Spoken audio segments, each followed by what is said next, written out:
ചങ്ങായി vlog. Hi friends, welcome to Changayi vlog. ഇന്ന് നമ്മൾ പഠിക്കാൻ പോകുന്നത് 3ാം ക്ലാസ് പരിസര പഠനം യൂണിറ്റ് 7 നാം ജീവിക്കുന്ന ലോകം. ഇതിൻ്റെ പാർട്ട് 3 ആണ് ഇന്നത്തെ വീഡിയോ. അപ്പോൾ നമുക്ക് നേരെ വീഡിയോയിലേക്ക് പോകാം. നിങ്ങൾ ആദ്യമായിട്ടാണ് ഈ ചാനൽ കാണുന്നതെങ്കിൽ പ്ലീസ് ഒന്ന് സബ്സ്ക്രൈബ് ചെയ്യൂ. അതുപോലെ വീഡിയോസ് ലൈക്ക് ചെയ്യാനും ഷെയർ ചെയ്യാനും മറക്കല്ലേ. ഓക്കെ, അടുത്ത ഭാഗം നോക്കാം. സൂര്യനിൽ നിന്നുള്ള പ്രകാശമാണല്ലോ ഭൂമിയിൽ ലഭിക്കുന്നത്. ഉദിക്കുകയും അസ്തമിക്കുകയും ചെയ്യുന്ന സമയങ്ങളിൽ സൂര്യനെ നിങ്ങൾ കണ്ടിട്ടില്ലേ? ഏതാകൃതിയിലാണ് സൂര്യനെ കാണാറുള്ളത്? ഭൂമിയെപ്പോലെ സൂര്യനും ഒരു ഗോളമാണ്. ഭൂമിയെ അപേക്ഷിച്ച് സൂര്യൻ വളരെ വളരെ വലിയ ഒരു ഗോളമാണ്. നമുക്ക് വിശ്വസിക്കാൻ പറ്റുന്നില്ല അല്ലേ, സൂര്യൻ ഭൂമിയേക്കാൾ വലുതാണ് എന്നുള്ളത്. ഇപ്പൊ സൂര്യൻ ഒരു വലിയ പന്താണെങ്കിൽ ഭൂമി ഒരു മുത്തിൻ്റെ അത്രേ ഉള്ളൂ എന്നാണ് പറയുന്നത്. അപ്പോൾ സൂര്യന്റെ വലിപ്പം എത്രയായിരിക്കും? ഭൂമിയെ അപേക്ഷിച്ച് സൂര്യൻ വളരെ വലിയ ഗോളമാണ്. എന്നാൽ നമുക്ക് സൂര്യനെ ചെറുതായിട്ടാണ് തോന്നുന്നത് അല്ലേ? വളരെ ദൂരെയായതിനാലാണ് ഭൂമിയിൽ നിന്ന് നോക്കുമ്പോൾ നമുക്ക് സൂര്യൻ ചെറുതായി തോന്നുന്നത്. ചന്ദ്രനെ നിരീക്ഷിക്കാം. ഭൂമിക്ക് ഏറ്റവും അടുത്ത് സ്ഥിതി ചെയ്യുന്ന ആകാശഗോളമായ ചന്ദ്രന് സ്വയം പ്രകാശിക്കാൻ കഴിയില്ല. സൂര്യന്റെ പ്രകാശം പ്രതിഫലിപ്പിക്കുന്നതാണ് ചന്ദ്രന്റെ തിളക്കത്തിനും രാത്രിയിലെ നിലാവിനും കാരണം. ചന്ദ്രന്റെ വെളിച്ചാണെന്ന് നമ്മളിപ്പോൾ മുമ്പ് പറഞ്ഞല്ലേ. ശരിക്കും ചന്ദ്രന് സ്വയം പ്രകാശിക്കാൻ കഴിയില്ല. ചന്ദ്രന് വെളിച്ചം കൊടുക്കുന്നതും സൂര്യനാണ്. ഇപ്പൊ കുട്ടി ആലോചിക്കുകയാണ്, അപ്പോൾ രാത്രിയിലും വെളിച്ചം നൽകുന്നത് സൂര്യൻ തന്നെ അല്ലേ? രാത്രിയിലും നമുക്ക് സൂര്യനാണ് വെളിച്ചം നൽകുന്നത്, നേരിട്ടല്ല. സൂര്യൻ നേരിട്ട് വെളിച്ചം തരുമ്പോഴാണ് നമുക്ക് ചൂടും അനുഭവപ്പെടുന്നത്. സൂര്യന്റെ വെളിച്ചം ചന്ദ്രനിൽ തട്ടി പ്രതിഫലിപ്പിക്കുന്നതാണ് രാത്രിയിലെ വെളിച്ചമായ നിലാവ്. അപ്പോൾ നിലാവിന് ചൂടുണ്ടാവില്ല. ചന്ദ്രന് സ്വയം പ്രകാശിക്കാനുള്ള കഴിവില്ലെങ്കിലും ചന്ദ്രൻ തിളങ്ങുന്നതിന് കാരണം എന്താണ്? സൂര്യന്റെ പ്രകാശം ചന്ദ്രനിൽ തട്ടി പ്രതിഫലിപ്പിക്കുന്നത് കൊണ്ട്. സൂര്യൻ എന്തു വലുപ്പം? സൂര്യൻ നിങ്ങളുടെ ക്ലാസ് മുറിയുടെ വലുപ്പമുള്ള ഒരു പന്താണ് എന്ന് വിചാരിക്കുക. നിങ്ങളുടെ ക്ലാസ് മുറിയുടെ അത്രയും വലുപ്പമുള്ള ഒരു പന്ത് ഒന്ന് ആലോചിച്ച് നോക്കൂ. അങ്ങനെ വിചാരിക്കൂ, സൂര്യനാണ് നിങ്ങളുടെ ക്ലാസ് മുറിയുടെ അത്രയും വലുപ്പമുള്ള ഒരു പന്ത്. അങ്ങനെയെങ്കിൽ ഒരു മുത്തിനോളം ചെറുതായിരിക്കും ഭൂമി. നോക്കൂ, മുത്ത് എത്ര ഉണ്ടാവുള്ളൂ? ഒരു മുത്തിനോളം ചെറുതാണ് ഭൂമി. സൂര്യനും ഭൂമിയും തമ്മിലുള്ള വലുപ്പ വ്യത്യാസം മനസ്സിലാക്കാനാണ് ഇത് പറഞ്ഞു തരുന്നത്. സൂര്യൻ ക്ലാസ് മുറിയുടെ അത്രയും വലുപ്പമുള്ള ഒരു പന്താണെങ്കിൽ ഒരു മുത്തിനോളം വലുപ്പമേ ഭൂമിക്കുള്ളൂ.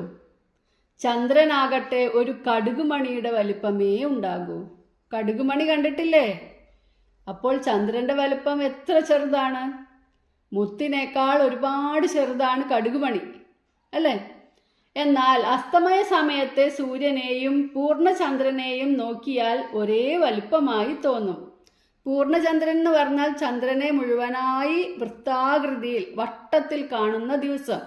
ആ ദിവസം നമ്മൾ നോക്കുമ്പോൾ സൂര്യനെയും ചന്ദ്രനെയും ഒരേ വലിപ്പമായിട്ടാണ് നമുക്ക് തോന്നുന്നത്. ഇത് എന്തുകൊണ്ടായിരിക്കാം? അതിനും ഇവിടെ ഒരു പരീക്ഷണമുണ്ട് കേട്ടോ. ഒരു ഫുട്ബോൾ മേശപ്പുറത്ത് വെച്ച് അതിൻ്റെ വലിപ്പം നിരീക്ഷിച്ചോ? ശേഷം അതേ ഫുട്ബോൾ സ്കൂൾ മുറ്റത്ത് ഏറ്റവും അകലെയായി വെച്ച് ദൂരെ നിന്നും അതിൻ്റെ വലിപ്പം നിരീക്ഷിക്കൂ. ഒരേ ഫുട്ബോൾ തന്നെ ആദ്യം നിങ്ങൾക്ക് വലുതായിട്ടും പിന്നീട് ചെറുതായിട്ടുമല്ലേ കാണുന്നത്? എന്തായിരിക്കും കാരണം? സൂര്യൻ ഭൂമിയിൽ നിന്ന് വളരെ അകലെയാണ്. എന്നാൽ ചന്ദ്രനോ? സൂര്യനെ അപേക്ഷിച്ച് ചന്ദ്രൻ ഭൂമിയുടെ അടുത്തായാണ് സ്ഥിതി ചെയ്യുന്നത്. അപ്പോൾ അടുത്തുള്ളതിനെ നമുക്ക് വലുതായിട്ട് കാണാൻ കഴിയും, ദൂരെയുള്ളതിനെ നമുക്ക് ചെറുതായിട്ടാണ് കാണാൻ കഴിയുക. അത് മനസ്സിലായില്ലേ? എന്തുകൊണ്ടാണ് നമുക്ക് സൂര്യനെയും പൂർണ്ണചന്ദ്രനെയും ഒരേ വലുപ്പമായി തോന്നുന്നത് എന്ന് മനസ്സിലായില്ലേ? അസ്തമയ സമയത്തുള്ള സൂര്യൻ നല്ല വട്ടത്തിൽ കാണാം, അതേപോലെ നല്ല വട്ടത്തിൽ പൂർണ്ണചന്ദ്രനെയും കാണാം. അവ ഒരേ വലുപ്പമായി നമുക്ക് തോന്നുന്നത് ചന്ദ്രൻ ഭൂമിയുടെ അടുത്തും സൂര്യൻ ഭൂമിയിൽ നിന്ന് വളരെ വളരെ വളരെ അകലെയും ആയതുകൊണ്ടാണ്. അകലെയുള്ള വസ്തുക്കളെ നമുക്ക് ചെറുതായിട്ടാണ് കാണാൻ കഴിയുന്നത്. ഇപ്പം നമ്മളൊരു ഉദാഹരണം പറയുകയാണെങ്കിൽ, വിമാനം ആകാശത്തു കൂടെ പോകുന്നത് നമ്മൾ കണ്ടിട്ടുണ്ട് അല്ലേ? എത്ര ചെറുതായിട്ടാണ് കാണുന്നത്. നിങ്ങളുടെ ഒരു വലിയ കളിപ്പാട്ടത്തിൻ്റെ അത്രേ കാണുന്നുള്ളൂ. എന്നാൽ അതങ്ങനെയാണോ? അല്ലെന്ന് നമുക്ക് എല്ലാവർക്കും അറിയാം അല്ലേ? ഒരു വിമാനം വളരെ വലുതാണ്, പക്ഷെ അത് ചെറുതായി തോന്നുന്നത് ഭൂമിയിൽ നിന്നും വളരെ ഉയരത്തിലായതുകൊണ്ടാണ്, വളരെ അകലത്തിലായതുകൊണ്ടാണ് വിമാനം നമുക്ക് ചെറുതായി തോന്നുന്നത്. ഹെലികോപ്റ്ററിനെ നമുക്ക് കുറച്ചും കൂടി വലുതായിട്ട് കാണാൻ സാധിക്കും. കാരണം ഹെലികോപ്റ്റർ അത്രയും ഉയരത്തിൽ കൂടെ അല്ല പറന്നു പോകുന്നത്. ഭൂമിയിൽ നിന്നും കുറേ ദൂരത്തിലാണ് വിമാനം പറക്കുന്നത്, കുറേ ഉയരത്തിൽ, അകലെ.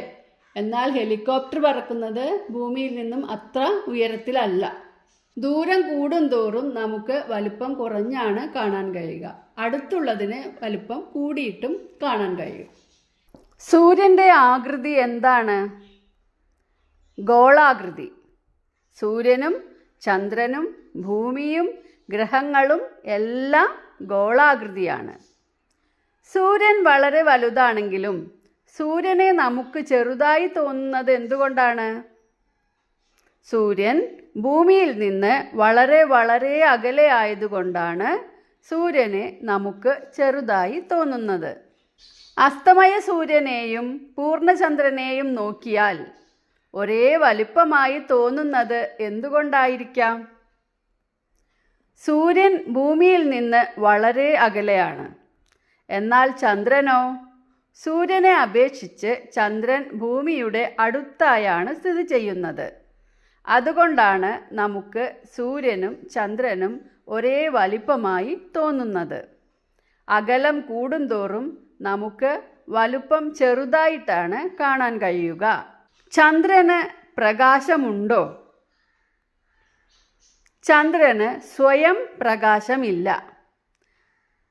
നിലാവ് എങ്ങനെയാണ് ഉണ്ടാകുന്നത്? സൂര്യൻ്റെ പ്രകാശം ചന്ദ്രനിൽ തട്ടി പ്രതിഫലിപ്പിക്കുന്നതാണ് നിലാവ്. നിലാവിന് ചൂടില്ലാത്തത് എന്തുകൊണ്ടാണ്? ചന്ദ്രന് സ്വയം പ്രകാശമില്ല. സൂര്യപ്രകാശം ചന്ദ്രനിൽ തട്ടി പ്രതിഫലിപ്പിക്കുന്നതാണ് നിലാവ്. അതുകൊണ്ട് തന്നെ നിലാവിന് ചൂടില്ല. അപ്പോൾ എല്ലാവർക്കും ഈ വീഡിയോയിൽ പറഞ്ഞ കാര്യങ്ങൾ മനസ്സിലായി എന്ന് വിചാരിക്കുന്നു. ഇതിൻ്റെ അടുത്ത ഭാഗം അടുത്ത വീഡിയോയിൽ പറയാം. Thanks for watching.